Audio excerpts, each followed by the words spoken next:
sisters, failures are lessons, not life sentences. And you cannot embrace God's future while clinging to yesterday's pain. Hindi mo ma-embrace ang magandang future na ibibigay ni Lord kung patuloy kang nakakapit sa nakalipas. So, let us move forward with God in 2026. Ano nga po yung letter F? Facing the past, honesty. So, forward. Facing the past, honesty. Ano ang next letter? Letter O? Ito. Offering the future to God. Wow. That's the second letter sa word na forward. Offering the future to God. Ibigay natin sa Panginoon, ialay natin sa Panginoon ang ating bukas. Proverbs 16 verse 3. Offering the future to God. Sabi ng verse, commit your works to the Lord and your plans will be established.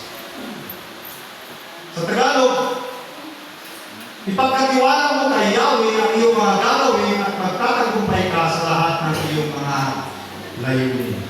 Offering the future to God.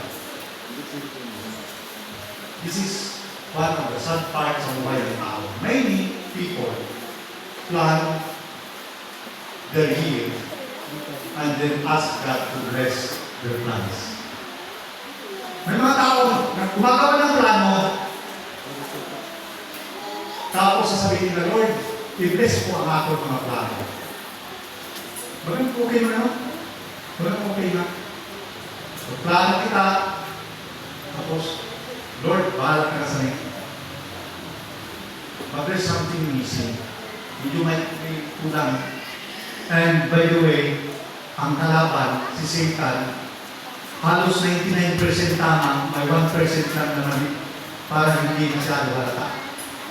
So, biblically, sa Bible, ang sinasabi ko,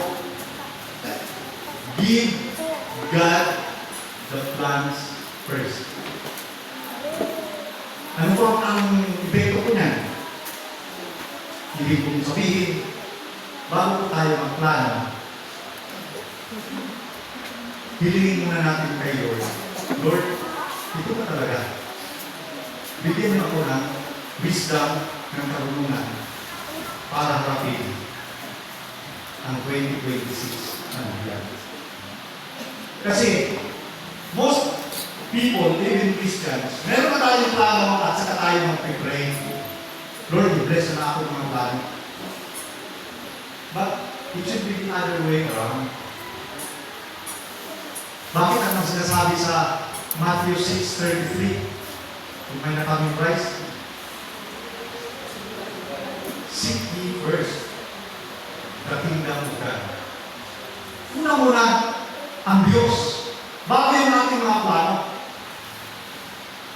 Offer the future to God.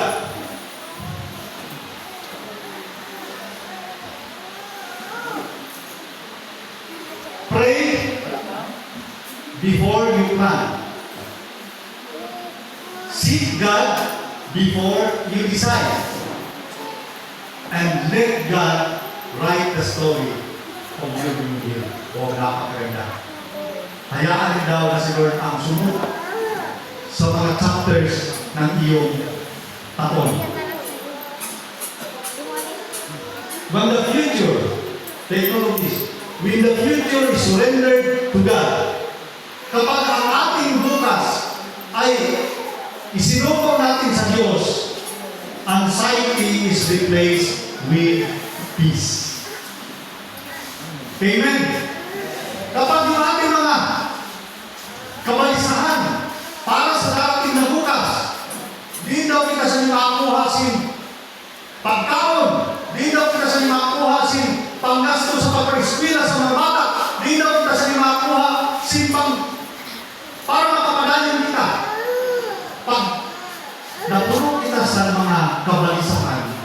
anxiety, worries. Hindi lang na nagasabi sa iba. Umuso kayo na ang mga depression.